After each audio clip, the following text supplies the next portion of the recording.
Well, I think we can get started.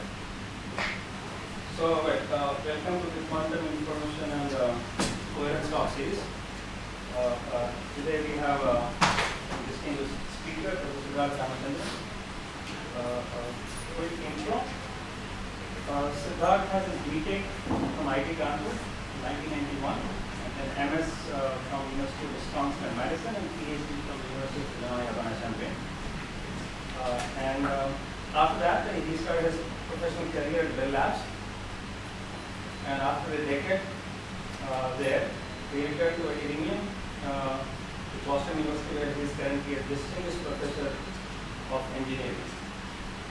Siddharth works on understanding and development of light wave devices comprising spatial vectorial and topological complexities. And his work has been applied in the fields of quantum computing, optical networks, brain imaging, as well as laser-based defense systems.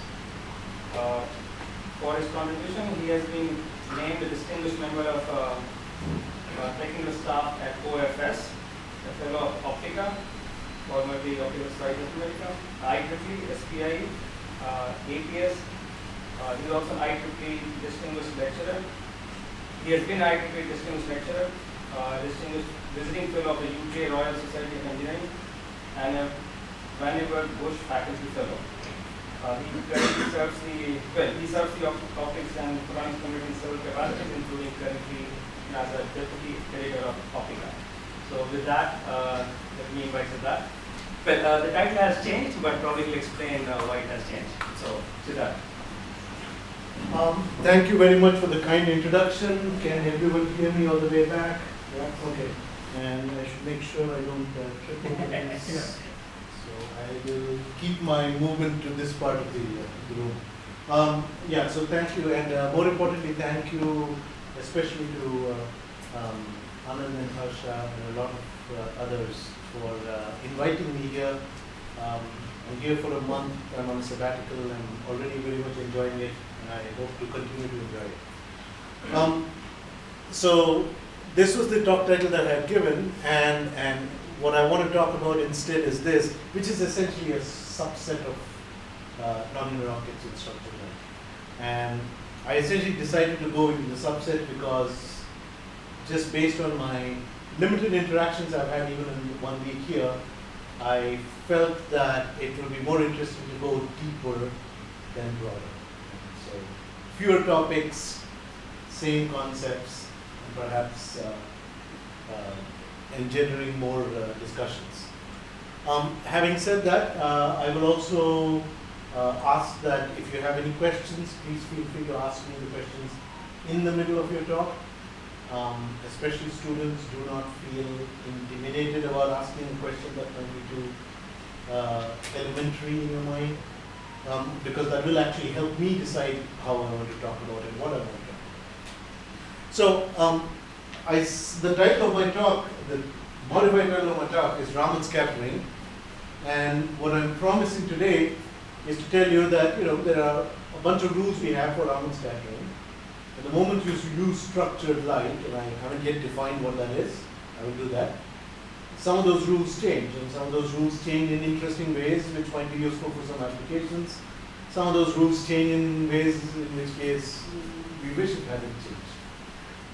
So we all know where this effect came from. It is essentially the discovery that there are photonic states with which light can couple. And the real benefit and the real reason why this was such a big deal and continues to be a big deal after more than 100 years of its discovery is simply the fact that it is a very, very beautiful molecular fingerprinting tool. So we know this from a spectroscopist's point of view. This is the kind of figure we would show for a spectroscopist. I'm a nonlinear optics guy.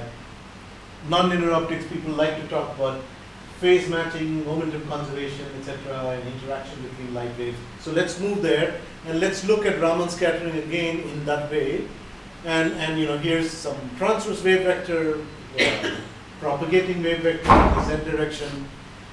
So if I have a pump, this is my green pump, and if I shine light into a material which has this wave vector, and I get this new wave vector out, immediately, obviously, I need some kind of something to offer momentum conservation, and that's where Raman scattering is so ubiquitous, and that's why it is so common, because that comes from a lattice vibration, and that's very important to understand and appreciate, because a lattice phonon momentum, phonon momentum of any material is so much larger than the photon momentum that this guy may have been vibrating in approximately this direction or some arbitrary direction, because I don't know the direction when I set off to do this, but this is such a large number that it always has a projection into the direction to offer me momentum conservation whenever I want.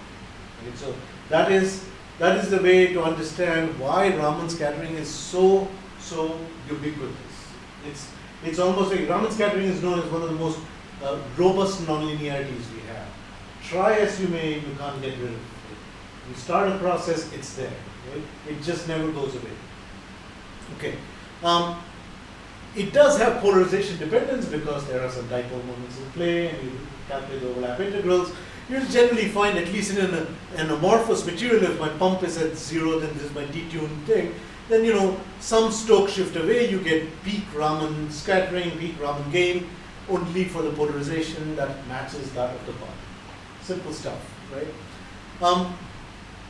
The next thing I want to say because of this is that since this phonon provided all the energy, and if you think of it in a spectroscopic sense, and I really want to make that change between thinking of it in terms of nonlinear optics, and for those of you who are familiar with nonlinear optics, the way I think of nonlinear optics is, I have a susceptibility, I expand it in some power series, chi2, chi3, chi4, etc., and the response of that gives me this new color. I can do the same thing for Raman as long as I assume that the chi susceptibility tensor has an imaginary component to it. Yeah? So there's a nonlinear optics way of looking at it, in which case I need to know this, the phases and the momenta, etc., etc. And then there's the spectroscopy way of looking at it, which is perhaps more familiar, which we already talked about. So in the nonlinear optics way, I just said, here's why I get momentum conservation, no matter what. Another way of saying it, this is why I get Raman scattering from every material, no matter what. And if I the strength of it just depends on an overlap integral between the two intensities, and it's a self-phase match process.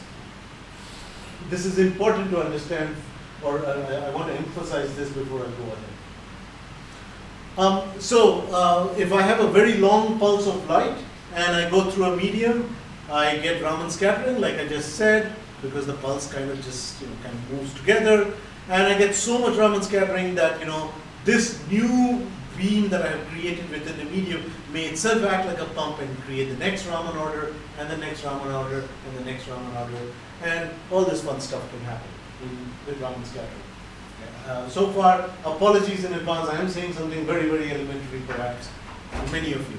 But I just wanted to set the stage. I can do these cascades a lot of different times, and of course, if I do it in a medium which has different eigenstates of light, then depending on which order it is, my overlap intervals might be different, and the Raman may show up in different spatial eigenstates along the spectrum.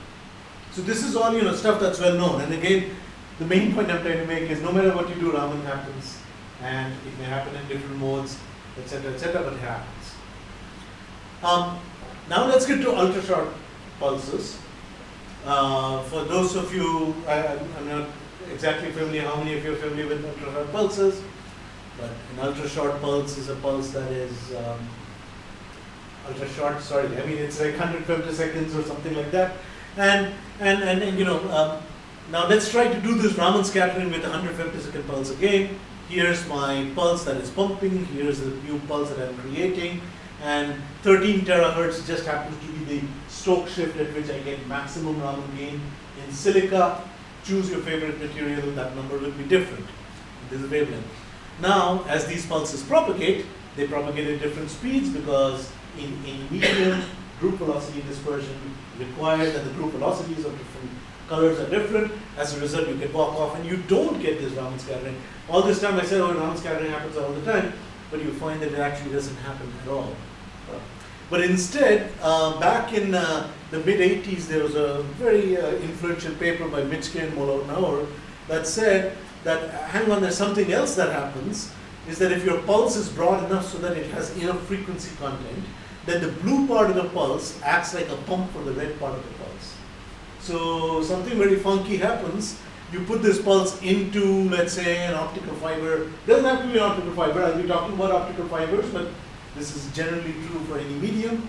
Then you find that this is my pump pulse, and out comes a beautiful soliton, which is very, very nicely waved. It's a solitary wave equation, and the color changes as the length changes. Okay, so.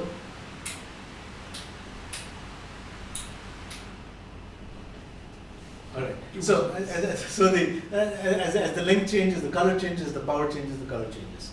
Okay, so that was my introduction to Raman scattering. It's a very high level, 2-slide, 3-slide introduction to Raman scattering. So now let's get to what I'll be talking about today. I will be talking about, as I already promised, how structured light might alter these rules, preferably in ways in which it is useful for something. And specifically, I'll be talking about structured light, which effectively manifest as higher order modes in optical fibers. So I'll spend some time talking about them, how to create them, what are the problems that people used to have because of it they could not observe it earlier, and what they can observe today. Some very unique properties for these modes. And then I'll come to I'll essentially spend time on two different effects that we discovered over the last, in fact, 3 years or so, 4 years or so now, which did things which are very, very different from what we think Raman scattering should do. Okay, so if I have a cylindrically symmetric resonator like an optical fiber, then I solve the wave equation for it, I get a solution. It's a nice kind of Gaussian-like solution. We all know it's not a Gaussian. And then if I solve it more and more, then I get many more solutions because it is after all a 2D cylindrically symmetric resonator, and these solutions have nodes in both the radial direction and the azimuthal direction. And this is one representation in which I could show this. For those of you who work with free space, higher order modes and Gaussian modes, I just want to make a very, very quick, variable name change. In the fiber world as well as the free space world, the azimuth is quantized by this number L, and but in the fiber people use M instead of what you call P, just so you don't get confused by those letters. I can take linear combinations of them and also create different kinds of modes. These kind of modes are supposed to carry orbital angular momentum. We'll come back to that in a bit on how that might be interesting or useful. But here's the problem. If I take any one of these modes and put it in an optical fiber, they completely mix. This mixing is essentially the same thing that happens because of coherent scattering between different eigenstates in any particular system. Best example is a mirage on a hot day, right? It's the atmospheric distortion that you get is effectively a medium whose refractive index is changing in space and time, and that is messing up a very nicely designed phase and amplitude structure I have for these eigenstates, and so this is what I get. So these modes basically become useless, and that has been the conventional wisdom for a very long time, that there may be something nice and interesting about these. They at least look pretty, if nothing else, but I can't create them and propagate them in optical fibers, or for that matter, even in space for long enough distance, because they kind of mix with each other. I get coherent coupling between them. Right? So this is this coherent coupling phenomenon that we're talking about. So let's get a little more technical and say, well, let's look at where this coherent coupling is coming from. This is my waveguide, high refractive index followed by low refractive index. Here are some eigenstates I have. If I use first order perturbation theory, I can easily solve for this, and I'll find the amount these states coupled with each other. And there should be a complex conjugate here, I'm sorry. So they need to couple with each other. These are the eigenstates. I have some perturbation that they're coupling with. Immediately when I look at this, the first thing I notice is that this coupling depends strongly in the effective index of these states. which means a simple way may be to just design this system so that somehow I separate these, and that will minimize the coupling. So that gives us some intuition. Maybe if we can do something like that, we could get rid of this idea that all these states mix, and once they don't mix, maybe we can do something with it. Okay. So now, how do we go about doing that? Well, we go about doing that by essentially recognizing that everything that I told you about is what you learn in quantum mechanics as in your first quantum mechanics class as a particle in a box problem. Your time-independent Schrödinger equation gives you, energy states, discrete energy states for a square rectangular quantum well, and if you look at an optical waveguide, the wave equation, it's identical to this as long as you can replace V, the potential, attractive potential, with minus n square, and minus n square is essentially epsilon, the permittivity, right? So if I do that variable change, then essentially what I find is, I get energy eigenstates. When I solve this equation, I get momentum eigenstates, and the momentum eigenstates that I call spatial modes, different spatial modes, right? So these two are so analogous, and the reason I'm mentioning this is that we have a lot more experience with solving particle in a box and other quantum mechanics problems. Maybe we can learn from the physics there to apply to create better designs here. And I had a very interesting conversation with Anand earlier today, where he was saying that as he's trying to change the way to teach quantum mechanics so that he starts with an optics perspective, and that really gels with this whole idea that these two should be tied at least at the point before detection, as you mentioned. All right, so now the first thing we notice is that this is actually something that I wanted states to be separated, right? I said that's what I want, and what I notice is that nature already gave that to me in a square well. In a square well, as I go to higher and higher order states, the spacing becomes larger and larger, which means that nature already did this for us, which is very weird because at least in the optics world, we have always thought that you have a massive multi-mode fiber, you put light into many modes, it will all mix, so you intuitively assume that you put light into higher and higher order states, they will mix more, but the reality is that this tells you that they should mix less, if you can put light here somehow. Well, this was a discovery that we kind of made serendipitously because we weren't meaning to do this. We were convinced, just as everyone else, that these modes would mix. We happened to somehow excite this mode very cleanly in the fiber in the lab, and after going through 100 meters of this fiber, which was bent and twisted, etc., this is the mode image we got. This is actually an experimentally measured mode image. It's not a simulation, right? And so we said, oh, okay, so this just, there's your natural mode stability, and since then we started basically, figuring out how much we can push it, the fact that I have all these spatial modes, which just nature gave it to me. No design at all. It happens just like that in every step index fiber that you have. Okay, so that was if you notice, I kind of cheated a little bit because I showed you a 1D waveguide. And I already told you a fiber is a 2D waveguide. So I kind of told you about the spacing only in the radial quantum number. I didn't tell you anything about the azimuthal quantum number. So it turns out that this separates radial quantum numbers very well. But if I want to separate the azimuthal quantum number modes, then we need to go back and look at this problem again.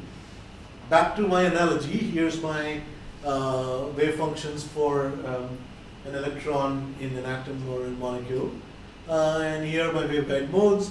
And we know very well that we solve this problem in every chemistry textbook. We solve it. We get s orbitals, p orbitals, d orbitals, electrons with different orbital angular momentum states. And sure enough, I solve for this optical waveguide. Again, I'll get electrons with zero orbital angular momentum, higher angular momentum, etc., etc. Right? But this is, of course, now when we look at it this way, we know immediately that this is not the full story. The full story for electrons is that I have something called a spin-orbit interaction. And when I include spin-orbit interaction, the so-called LS coupling, I find that these energy states actually split into two different states.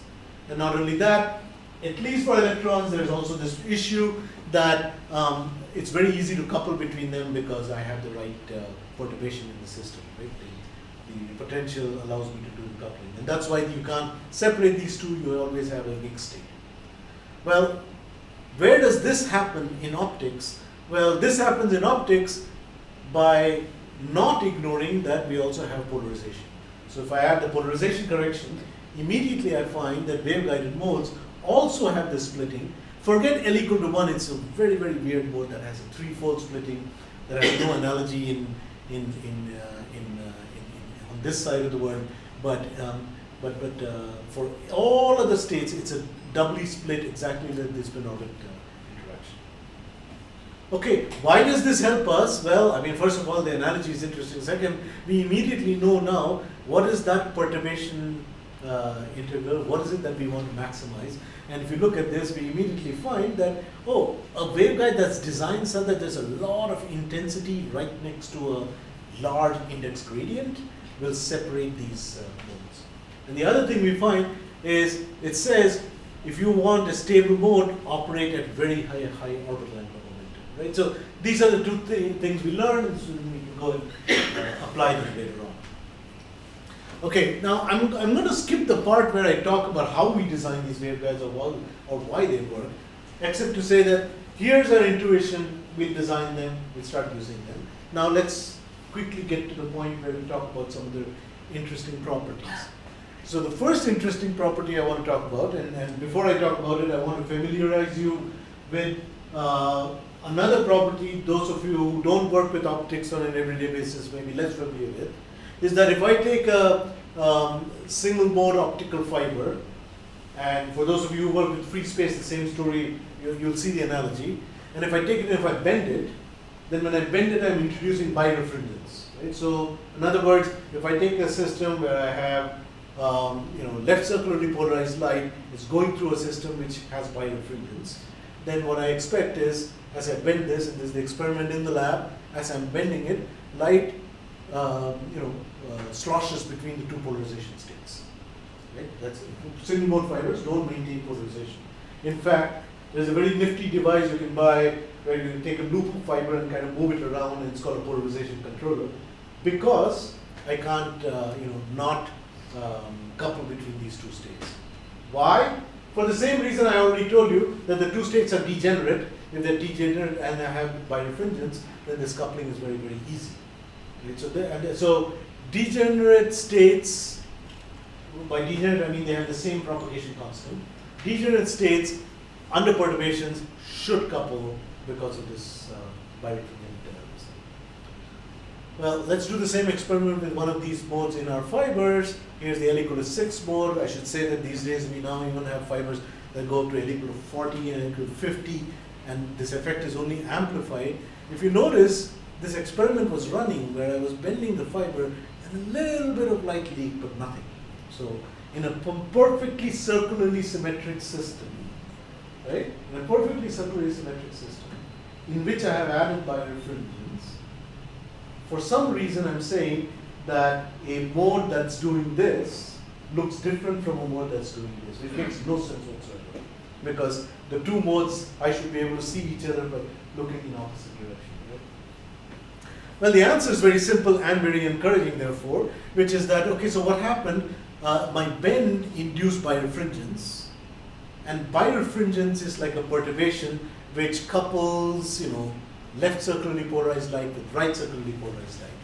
So if I think of that in terms of in a per photon basis, then birefringence is something that gives me the perturbation that allows me to couple from a spin up, say a spin +1, to spin -1, or vice versa, right?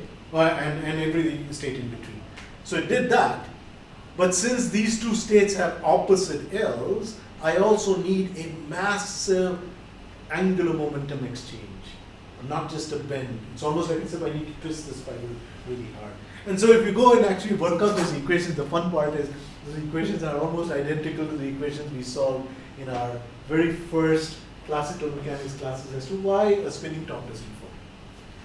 And this is very interesting because this basically tells us again that if you have very, very high orbital angular momentum states in an optical fiber, unlike in free space, they actually become more stable, more robust, and more long distance propagating than lower order states. And this may explain I get this question at least from collaborators often, they say, oh, which orbital angular momentum states can you provide in your fiber? I always say, oh, I can do 25 to 50. I say, what happened to the ones in between. I said, I'm sorry, they're all gone. It's for some, the whole system, the physics of this process says that it prefers higher and higher and higher states. Okay.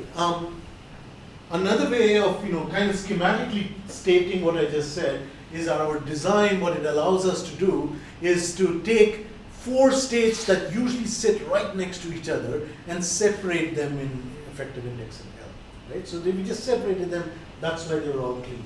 And that's what I said so far. Now, if they're all clean and stable, then I should also be able to excite superpositions of these states. Not just individual states, but also superpositions of these states. So let's take the superposition of this one. Has the same L, but the spin angular momentum is opposite. It's just a long-winded way of saying it's linearly polarized orbital angular momentum state. But we know due to spin-orbit interaction that they have different propagation constants. So that means as they propagate, this linear polarization actually rotates. That is essentially a manifestation of what we call optical activity. Is, as I'm sure many of you know, optical activity is a property that requires the material to be non-mirror symmetric. Right? That's when I can get optical activity. You're not supposed to be able to get optical activity in an isotropic material. You need to have that symmetry breaking when you write the tensor for epsilon in a material that has no mirror symmetry, like like drugs and amino acids, etc., etc. Or of course you can also artificially make it, but the point is you need to break that. I just got that in a glass fiber, which is as isotropic as you can possibly get. And the reason is because this is now optical activity induced due to spin-orbit interactions. The spin-orbit interaction that's leading to this. But in a more general sense, what it allows us to do is to engineer this quantity, because this rotation rate or the strength of this optical activity now depends on my effective index difference between modes, and that I can control by design, by L, by which mode I'm using, etc., etc. So it gives us a big knob with which to manipulate. Sorry, how did you introduce the spin orbit coupling and Yeah, so I didn't introduce, nature introduced it for me here, right here, there. So the spin orbit interaction is basically this, which is the same as this. It's an LS coupling. Now, if I look at this LS coupling carefully, it basically says that this Hamiltonian is very, very large when dVdr is large. That means that if I design a waveguide with very sharp edges, right, then the modes that sit right at the edge, they just end up having a spin orbit. But that's a good point. We've had this philosophy in our lab to go out of our way to not design complicated things, because it often, and so the fibers that we use are nice step index fibers. They're just very high index fibers. We do get our own design fibers, but they're super simple fibers. I don't want to do complex structuring because I'm not good at it. I'd rather just go and find some effect in nature that will allow me to exploit that. So at least that's how we've been doing this. So yeah, so I just got it for free. So since I got it for free and since it depends on L, I can now go and engineer it depending on the terms. Okay, so long story short, and this today is not going to be part of that story. Actually, if I give a colloquium, I'll go a little more into that part of the story. But for a variety of reasons, ever since about 10, now it's about 12, oh boy, 13, no, 14 years ago, time flies. 14 years ago that we did our, we first demonstrated that you can actually send optical vortices down a fiber over any reasonable length. There's a huge amount of interest in the community across the world, basically trying to see how many of these modes you can send, and that is motivated by, more modes means more information channels, modes for quantum communications as well as classical communications. I'm not talking about that today. I want to stick to nonlinear optics and what we can do with it.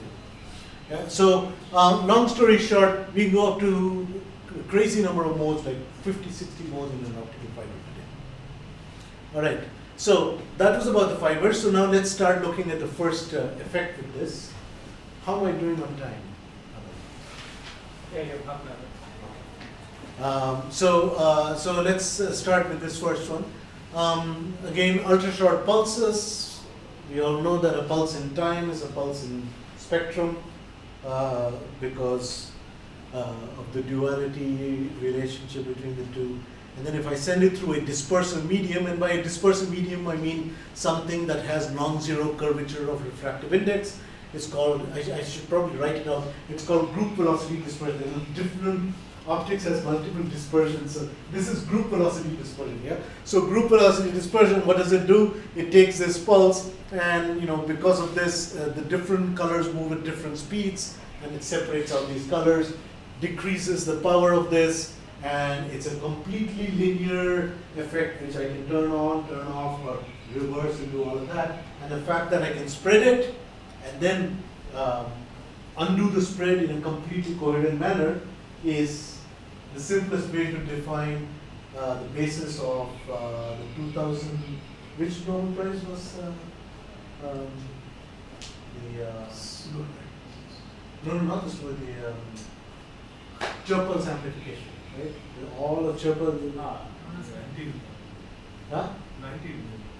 19. 2009. Oh, it's been that long. Okay. Pre-pandemic. Donna and Gerald. So that whole thing effect basically works on the fact that this is a linear system. Yeah. So there's a in a dispersive medium it does this. Phase in a nonlinear medium, basically this phase does the opposite.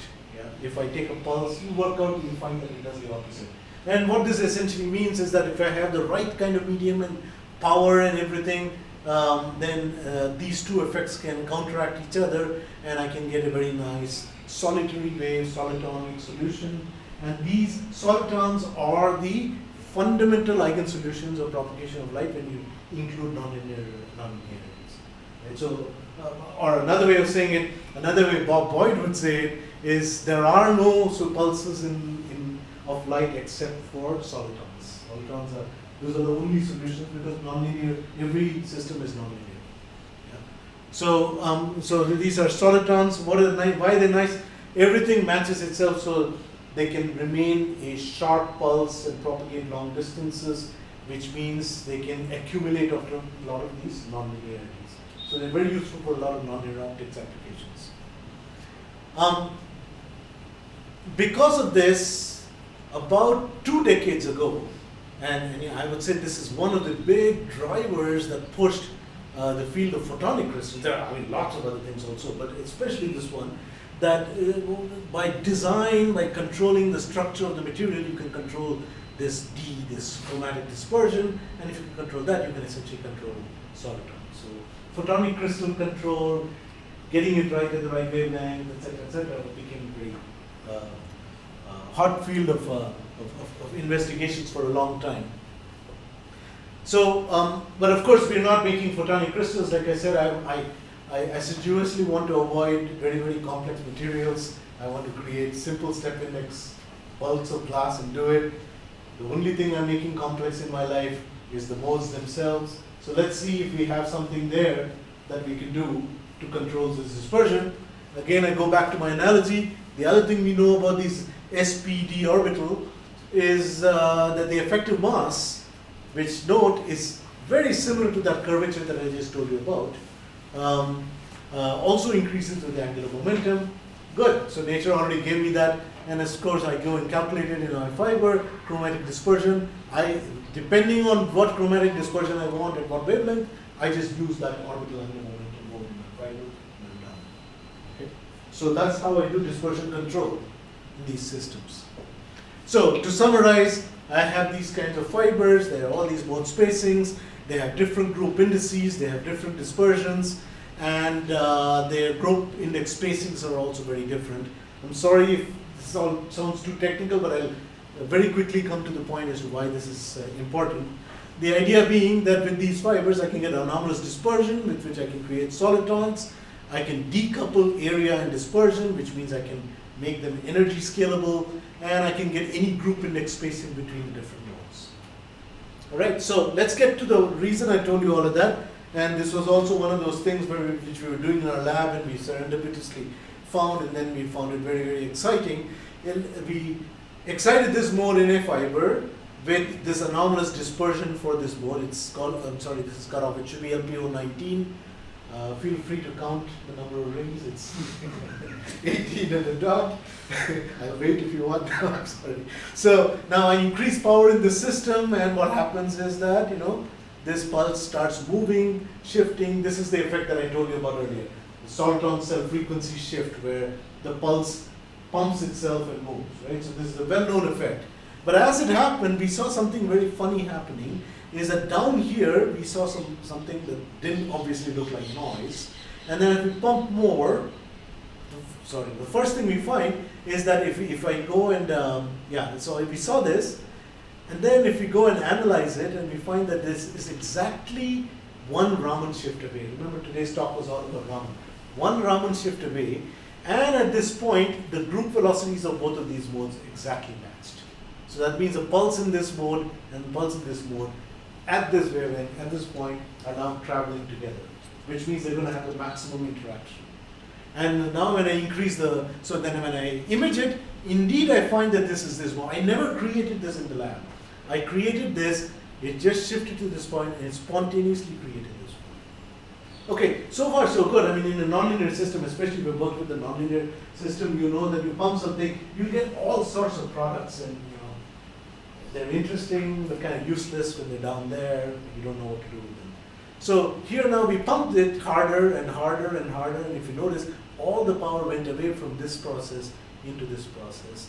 And this transferred, for lack of a better word to analogize it with the earlier effect, we called it soliton self-mode conversion. Which is you send a soliton in a multimode system, it by itself converts its mode as it spontaneously moves. And this absolutely spontaneously happens. Yes? Was there any energy at that wavelength, at the shifted wavelength to begin with? Zero. I mean, other than quantum fluctuations. And that is, I'm going to come to that. That is the amazing part of this. I'll come to that in a minute. It's a very prescient question, if you will. All right, so not a special effect, doesn't happen once. Here's an example where I'm showing you the results in reverse. Of course, we started a 12-meter fiber and do the cutback. But I'm showing you the whole thing in reverse. Here was my pump. I already created this mode. That was my 19th mode. Then I go a little further, I create 18, go further, it just keeps going. I mean, if we hadn't started with a 12-meter long fiber, but a 50-meter long fiber, then we would have kept going and going and going and going. Right? So this coherent transfer, and all of these are measured images. This is the only mode we put in. And at every one of these points, I see nothing but these. Right? And I can keep going with these. Okay. So, we wanted to understand what we did. We already kind of know what happened. The clue is that the two modes, I'll go back to the clue, right? This preferential thing happened when the group velocities of the two modes matched. And that's why I was talking about group velocities. When the group velocities exactly match, then these two pulses interact so much more than any other process that the maximum transfer happens between them rather than anything else. Okay, so that's basically what happened. We were just initially surprised that it is so robust and so strong, and then we had Professor Govind Agarwal's group, who do a lot more complicated theory than we do, look at this a little more carefully, and did simulations over many systems. Here's a pump, it's coming, and then right at this point, wait, let me see. I don't know if I can stop it. Yeah, so right, there's a point where the group indices will exactly match, and right, yeah, okay, you got it. Right, so that's where this thing just spontaneously grows. Now, the reason this is especially interesting, and maybe that's where you were going, and this is where I got excited, is that this earlier process that I just told you about, this one that's happening, this shifting, the soliton cell frequency shifting, remember was the blue part of the pulse pumping the red part of the pulse. That is my definition of seeded interactions, right? I already have a little bit of light there, here I have a pump, and this one seeds it, right? It's a seeded process. This guy started from quantum noise, and we precisely put quantum noise, and we tested that, And so this is theory, by the way. This is not. So we know for a fact, because there was a big question that came up when the first time my postdoc presented this. Philip Russell in the audience said, "I'm sure you must have bent the fiber, and there must be some extra light there, etc., etc." And that's a valid question. Theory shows it is not the case, right? And the fact that it happens again and again tells us that it's very rare. To our knowledge, it's kind of interesting just because I don't know of that many processes where a spontaneous process actually subsumes a seeded process in minutes. At least that's what's happening. What stops it from the other way around? Sorry. Okay, but What stops it from the other way? Because it's Raman. If it was four-way mixing based, So, but it then could there go is back. an anti-Stokes Raman anyway. So, Anti-Stokes is so weak and it is absorbed. so when can I sort of do an inversion, which will actually seed that? Let's say because I create an inversion, then I should be able to walk back. No, because anti-Stokes depends on creating a non-thermal distribution in the population, if you like. I think you can. I think it will be impossible to do it practically, but I think it will be a very, very interesting theoretical exercise. Because yes, I agree. But I cannot possibly think of, not only do you have to get the color right of the thing that you see, because at that color its group velocity should match, and our simulations and experiments never match, so we need a nice way of tuning the color to get it exactly right, and then bang, at one point it happens. One of the reasons this effect was so easily observed in the lab is that it happens exactly at this point. But I didn't have to go and calculate it and simulate it, etc. In the lab, I just kind of increased power, and at that point, when the wavelength was right, everything transferred. So it's a very easy experiment to do. That one, yeah, I think you're right. Yeah, the reverse should be true if you can see the anti-Stokes at exactly the right way. But of course, theoretically, you should be able to do that. Yeah. So yeah, that's the story. Now. But then the L rules have changed. Yes. Then it has to be 1917, 16, 15. Why not other L's? Say that again. I mean, why the sequential? Oh, I understand. Okay. The sequential thing is simply because that's how the group velocity and the modes are. And the modes. Oh, I see. I see. So that sequence is coming out of the group velocity stacking, and that's why I was showing you here on the group velocity stacking. It's just that each. So this generally happens. That group velocity will increase as I increase mode order because the higher modes have more transverse momentum. That means they're moving slower. So that's basically it. But yeah, if you take a funky photonic crystal and make something which has exact right group velocity, you could absolutely design the system. so in that simulation you were showing, maybe. Yeah. So this is the amount of power you put in that wavelength range, right? And that thing is the conversion. Yes. So how come for now you're putting less, you're getting more? Is that what it is? No. You're putting less power in those. You're not putting any power in those.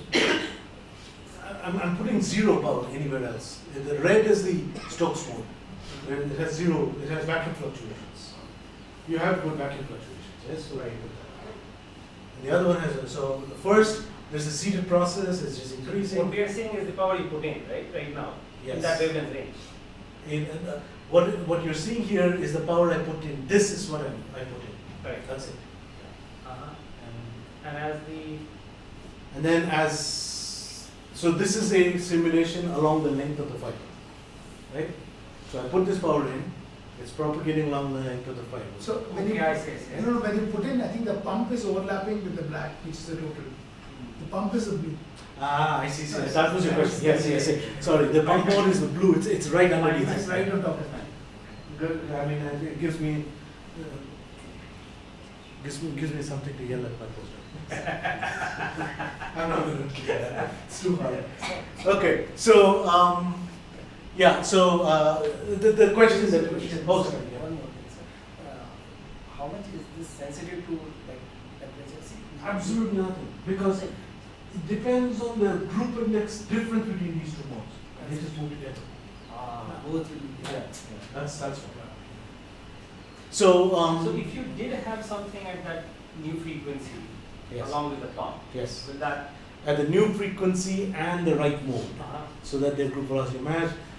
We did find that the process happens at a shorter length, Faster. faster. In that case, the conversion is more or? No, conversion here is full. I mean, we Okay. exactly get 100% photon conversion. That was the funny thing about it. We actually, if you look at this, right, this is the experiment, right? Forget about the pump, because the pump is never a clean soliton. When it's not a clean soliton, you're shedding everything that's not the ideal solution of the system. Here, right here on, it's all a clean soliton, right? And this is, okay, this is not a log scale, but you can see that it's absolutely dark, right? And we calculated the number of photons. It's 100% photon conversion. Yeah, there's no motivation for stimulated emission. It's already There's nothing else, yeah. I mean, it's actually, you are getting stimulated, so what you call stimulated emission, I would call the seeded process, right? The seeded process is happening, and that's the one that died with respect to this. So this was our speculation based on our nonlinear Schrodinger equation solution. But again, I don't believe theory till I can prove it in the lab. So we wanted to find whether this is true. This is an experiment we did. This is a classic experiment. You can do coherence measurement. Pulse-to-pulse coherence measurements will tell you whether this new pulse is coherent or incoherent. And if it is incoherent, it came from vacuum quantum noise. If it was coherent, then it must have been seeded, right? So that's the experiment I did, and long story short, we do it for the SSFS, which is a seeded process. It's nice and coherent. As you can see, this is completely incoherent. Right? So we basically experimentally confirm that every one of these pulses came from quantum noise. Okay. So now comes the design part. It's kind of related to what you were asking earlier, right? So if I want to get them in different colors, you make this fiber smaller, the spacing becomes larger, so I can also make the spacing such that multiple spacings are together, so we can get 3 colors out at the same time, we can get 4 colors out at the same time, etc., etc. And we were kind of just having fun with this, because the main point, reason we did this is because one nice thing is because the fundamental process is group velocity matched. So all these colors come out at one aperture at the same time. So for those of you who do pump probe spectroscopy, etc., I'm giving you a source where everything is already temporarily aligned and fundamentally so. It cannot become misaligned, even if you want to. So that's what it's useful for. I'll speed up a little bit here. Long story short, because these are these higher order modes, we showed that we could get 80 nanojoules at 1300 nanometers. That's 1.1 megawatts of peak power. To give you an idea, frequency converted out of any optical fiber of any kind to date, before we did this, was about of the order of picojoules, so like tens of picojoules. So we are at least 2 orders of magnitude higher power we can get at the color we want. We did it basically at 1300 because 1300 is a nice place. You build a microscope. Biologists love 1300 because for neuroscience, 1300 is a wavelength that can go deep inside a mouse brain, so you can do behavioral studies, etc. And we're working with the group at Harvard Medical School to measure these. And I don't completely understand it, but very recently, basically, they pointed out that they could measure the nerve sheets of both the part around the nerve and inside the nerve in a mouse brain. So yeah, it's very useful. And now I have 10 minutes. Is that right? I have 10 minutes. Yeah. Okay. In 10 minutes, I'm going to tell you about another interesting Raman effect that we found. But before I go there, I want to preface it and just kind of give a one slide tutorial again of nonlinear optics of a different kind. Earlier on was Raman, now let me tell you about a different kind. Many of you recognize this as, with apologies, as my cartoon for QuIC nonlinear optics, second order nonlinear optics. I send a pump, I get new colors out. If I change the angle of the crystal with respect to the pump, I get different colors because I get different phase matching. In the lab, I would recommend you to not change the pump itself, but actually just rotate the crystal. Let's make that analogy. Well, in an optical fiber, I have QuIC nonlinearities, and angles are basically modes because different modes have different angles at which they totally eternally reflect. And so you can essentially see the idea that if I have a lot of modes, I have something equivalent to having a lot of angles with which to do nonlinear optics. Yeah? A little more rigorously, if this is my refractive index dispersion curve for one of these modes, then I can run a straight line through it. I can do a little bit of very simple math and find out that I get phase matching and therefore momentum conservation only when the dispersion is zero. And that's where the dispersion zero condition came a lot. But what this basically means is that if I have a multimode fiber, then I have a lot of different crossing points. So this is more mathematically rigorously saying what I just said here. If you give me a lot of modes, I have a lot of possibilities with which to do nonlinear optics. If there's nothing else, just take that from this slide. Okay, so I have a lot of modes. Here's a fiber in which we created orbital angular momentum states. We put the pump into two different modes, and as I said, those straight lines basically show me where I get, for mixing momentum conservation. And we do this in the lab, and lo and behold, here's my pump, and I get Stokes, anti-Stokes here, here, here, here. I can go measure each one of them, and I find that angular momentum is conserved, but linear momentum is not. Long story short, we can do a lot of different these interactions in a very simple manner in a fiber. The reason we're doing that is twofold. I'll come to that in a minute. One is it's in a fiber, so the amount of gain I could get out of this was 51 dB, and I realize I'm talking to a physics audience. 50 dB is 10 to the power of 5. So we can regularly amplify something out of basically nothing by 10 to the power of 5 in the lab. And what that allows us is to essentially create diverse sources at new wavelengths for different power sources. But what I wanted to tell you about today is now that I do the same thing, and now I'm going to make it slightly subtle. Here's my circularly polarized light, right? And here's a pump. Look at the red one. This is a pump, and I get Fourier mixing, Fourier mixing, Fourier mixing, Fourier mixing. So these are all the Stokes and anti-Stokes photons I'm creating due to parametric conversion, right? Very similar to your spontaneous down conversion created photons. Okay. Now, with circularly polarized light, I get this spectrum. With linearly polarized light, I get a slightly different spectrum. But basically, you would argue that they're similar. Yeah, of course, linearly polarized light will make you see different phase matching. So that's why they show up at different wavelengths, but somewhat similar, right? Now let's go here, the part that I just hid from you, the spectrum here. This broad thing is Raman. Remember, we said Raman doesn't depend on phase, Raman doesn't depend on phase matching, Raman doesn't depend on anything, shows up all the time. And lo and behold, if I send circularly polarized light, I do indeed find that this is a mode out of the fiber, looks very, very clean. I never told you about this because I was kind of rushing through, but if you put a tilted lens in front of these modes, the orbital angular momentum singularity breaks up into fringes. So it's a very nice, simple way to calculate the angular momentum of the mode. Yeah, so here I do it, I get a very nice fringe pattern. I can count this. Again, you're welcome to count it. It's 20, right? And if it was the other way, it would have been minus 20. And that's how we kind of determine which mode it is.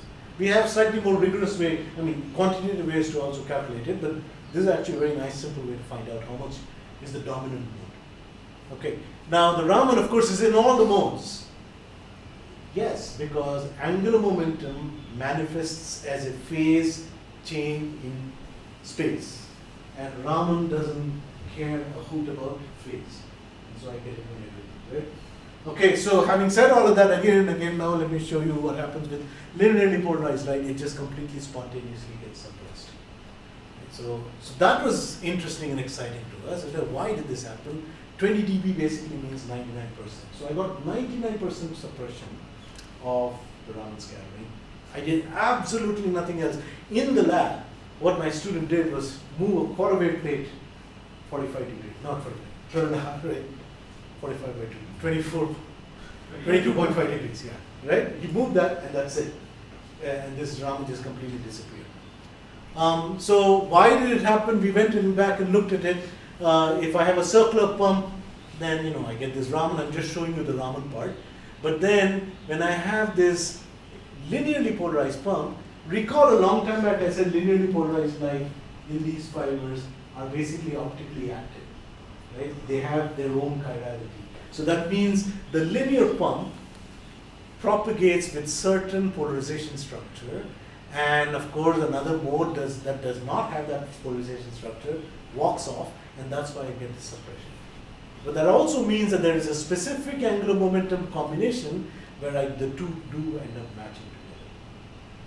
In other words, what I have described is, of course, so, and this is universal effect. If I put the pump in different orbital angular momentum states, then depending on where that phase matching happens, I get the Raman scattering. I can move Raman scattering spectra, I can make them suppressed, etc., etc.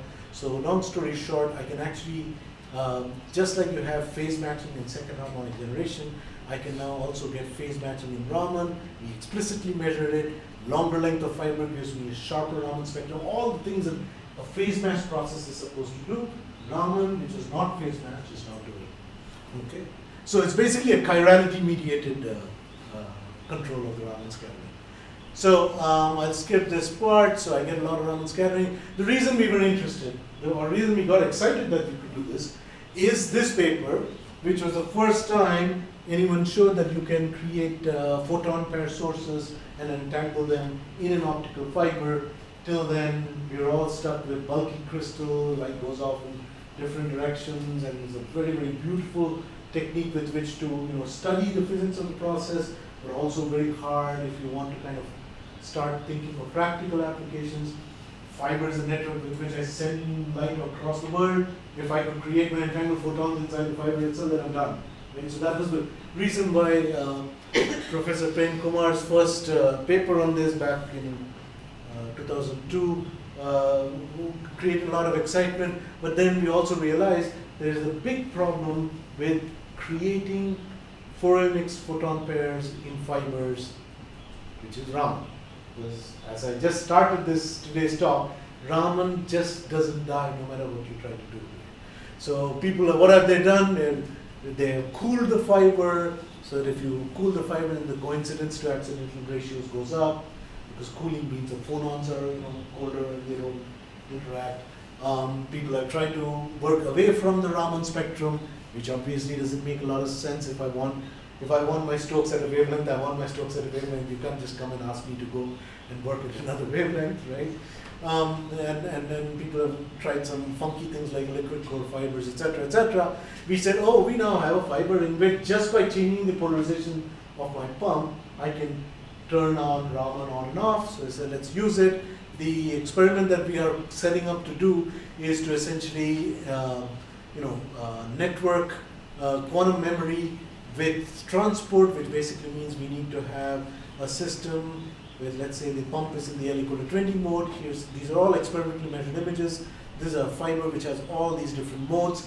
Now, this is where I'm going, like, having a lot of modes is very, very useful, because now I can run all those straight lines to get phase matching across any point. And the whole idea was that, we would like to be able to match 1550, which is the transport wavelength, with a quantum memory, and we can do that if we can entangle a photon here and here, so that this one talks to memory, this one talks to the transport. Right? This is a classic way by which one would build an optical computer, a quantum computing network. In the interest of time, I'll just very quickly tell you, here are preliminary results. These are the joint spectral densities we get out of these systems. And the nice thing about this is that when I do nonlinear optics in a more traditional fiber or traditional way, I have these two pumps, and the nonlinear interaction goes on together forever, and so I get all these sidebands, right? These sync sidebands from nonlinear optics, because all phase matching goes in sync. Well, the sync sidebands are a pain, because that means that I lose information here, and I also need to do filtering. And there are lots of problems with these sync sidebands. So if I could suppress them by making the modes walk off with each other, then I'll be able to do a much cleaner job. In traditional Gaussian beam-based optics, the way they make them walk off is use two different colors. That's more painful. I have many, many modes, and we can essentially pump in two different modes, and we showed that we can completely get rid of sidebands. The other thing I'm not going to show you is that we can also, by controlling the the tangent of this line, we can make this be a circle for heralding, a spindle for entanglement, and we generally control the joint spectral density quite easily, simply because we have a lot of nodes. Right? Last thing, we wanted to see how clean this system is. We haven't done the entanglement measurements yet. We hope to do that very soon. This should be 2023, I'm sorry, that's a typo. So this is actually work that we are going to present next month at CLIO. And we're very, very excited and happy to find that our coincidence to accidental ratios are actually better than anything people have measured in fibers. We're not yet ready to say that all of it is because of the Raman suppression, fundamental Raman suppression, or not. But I would be surprised if it's not playing a role, because to give you a sense, with optical fibers, people have been measuring cars or coincidence to accidental ratios of the order of 10 to 20 to 100. And just the fact that we came to 4,000 means there must be something more than the fact that we align things very well. So I hope that I was able to convey to you that if you play with modes other than the fundamental Gaussian mode with all these other funky modes, they do have some very funny properties, like their mode-dependent speeds, with which I can control the kind of ultra-fast nonlinear interactions. They have a chirality, with which I can turn on or turn off Raman. And at least today what we showed, I showed you, is two very distinct kind of effects that might have uses both in ultra-fast optics and in creating engineered quantum networks, etc. Everything that I presented, I just had the privilege of presenting. It's the people mentioned all over here. There's the present students, present postdocs, collaborators, a lot of students who graduated over time that has made all of this possible. Only a small subset of which I presented. The small subset of which I presented comes from, especially from these six guys. And of course, a lot of this would not have been possible had we not had collaborations across the world in very many different things. I very much hope that in this line I can add IIT Kanpur, if not immediately at the end of this visit, then very soon. And I would like to finally thank the funding agencies and most importantly you for your attention. I'll go back to the summary slide and stop there. Okay, thank you, Siddharth, for the excellent talk. We have 2 questions. Correct. So you wanted less overlap between the modes, right? To decrease the sideband, the sync kind of. You mean in the quantum source development? Yes. Yeah. Not less overlap. I wanted. Okay. So here's the thing. The nonlinear process turns on and turns off when the two modes correct. move together. So if you by doing this, I apodized the process. Correct. So even if you use different L modes, which are properly designed, right? Their maxima and minima might overlap, and they might be co-propagating, but yet the overlaps might be very little. But the group velocities are very different. And so it's a group velocity control that lets me decide how. That allows you to. So their spatial overlap may be, and I'm not trying to control the spatial overlap. In fact, all my modes have very, very similar intensity profiles. That's a big difference between free space, linear Gaussian beams, and fiber modes. Very simply because they're all stuck in the cylinder. They can't do anything but be there. So they kind of become a little thinner, thicker, but their overlap integrals are all very, very high, spatial overlap integrals. So what I'm doing here is using their temporal group velocity walk-off to control. So reverse of that happened in the Salton self-mode conversion part of the talk, where they kind of came together, and that's when I got the spontaneous creation.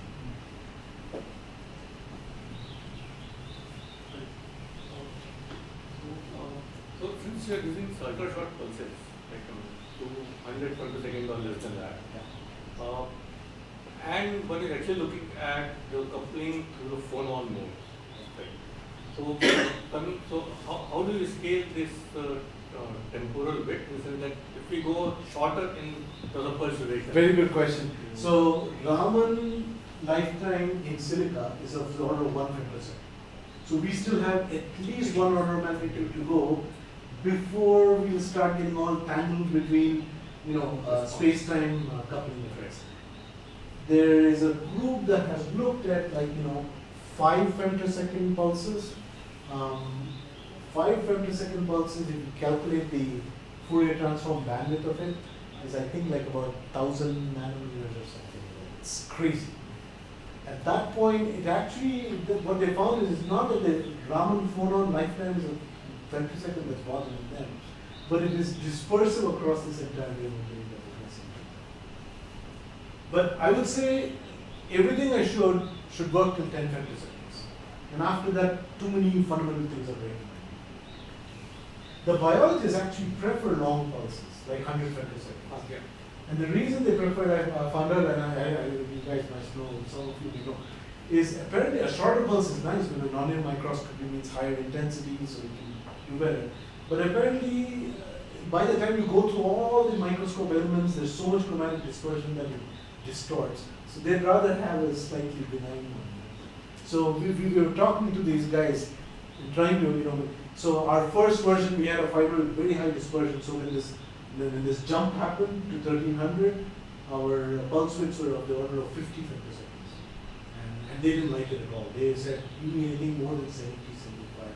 So we had to go back, find another mode for that because we don't like it.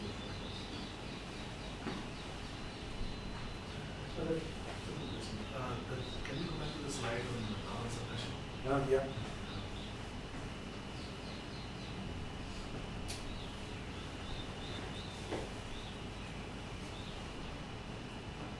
Yeah. So that Raman peak corresponds to all. I mean, I see that this one. that's the Raman peak. Yeah.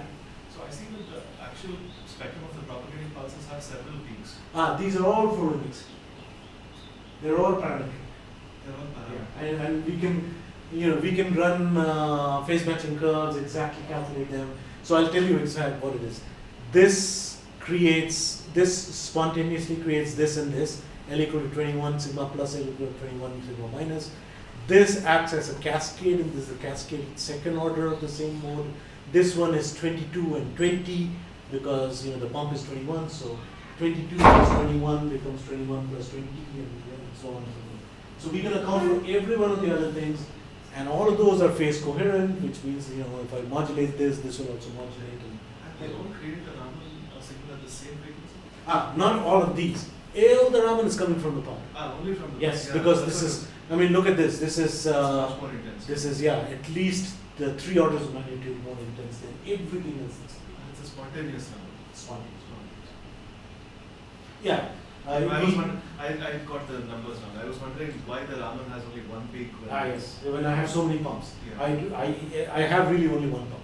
Everything else. So remember, all those other peaks we are showing. Okay, there's another thing also.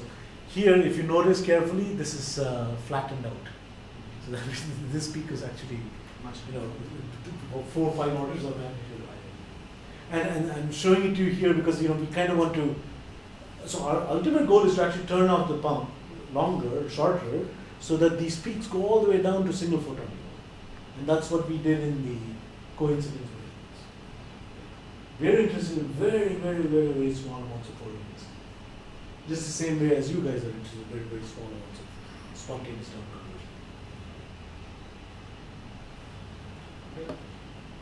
So I have a couple.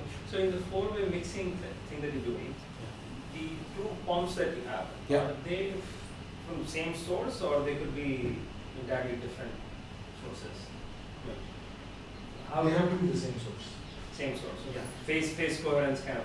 Yes. Because the whole idea is that the Stokes and anti-Stokes that you're creating are 2 new photons that are born out of the same coherent photon pair of photons.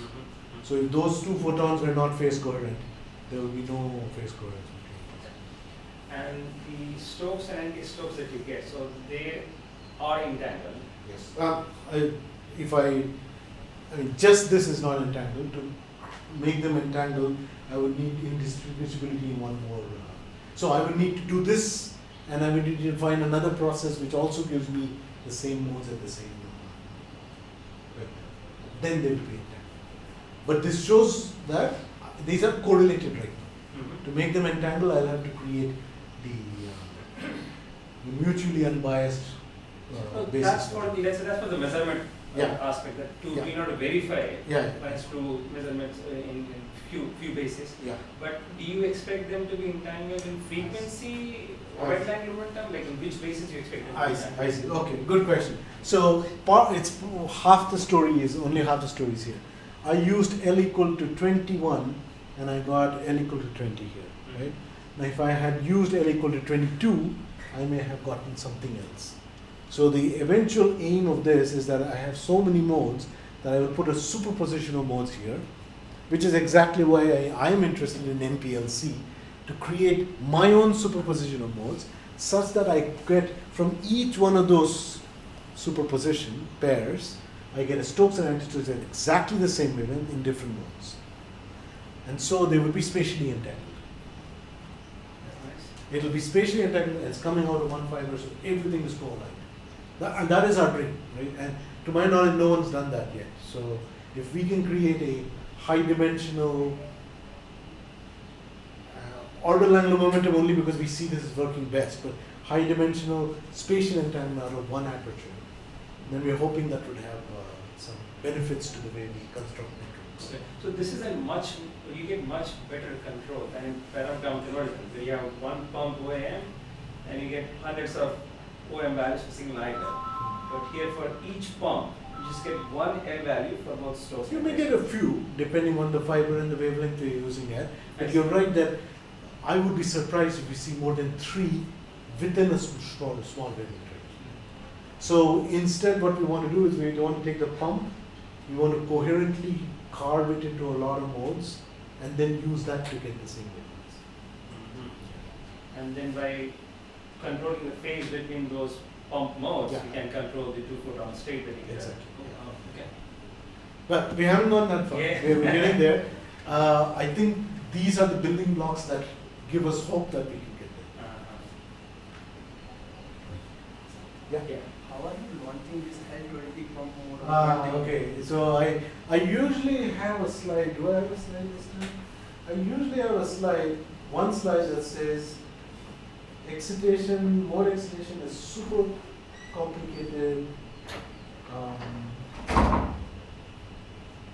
Okay, so I don't have a mode excitation. Mode excitation is very, very hard thing.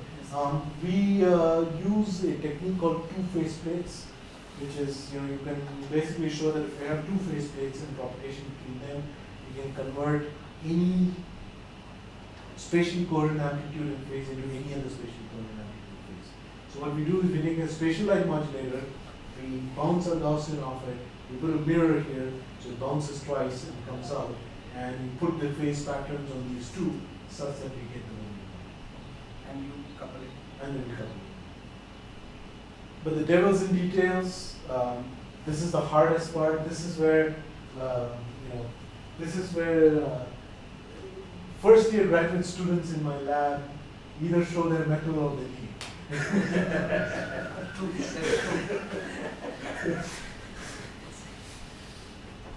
Okay, any last question? Okay, so then let's thank Siddharth again for that fantastic presentation.